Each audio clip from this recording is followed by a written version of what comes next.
Hi friends, నేను మా అబ్బాయి భద్రకాళి దేవస్థానంకి వచ్చామండి. ఇప్పుడు టైం 9:30 అవుతుంది. భద్రకాళి అమ్మవారికి హారతి ఇస్తున్నారు. దర్శనం కోసం వచ్చామండి. ఇప్పుడు 9:30కి. చూడండి, మా అబ్బాయి ప్రసాదం తింటున్నాడు. నిమ్మలంగా దీన్ని కాలుతుంది, జాగ్రత్త. పబ్లిక్ కూడా ఎవరు లేరండి, ఉన్నాము మేము ఇద్దరము.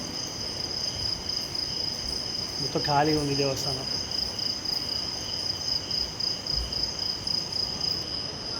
చూడండి ఫ్రెండ్స్, అమ్మవారు.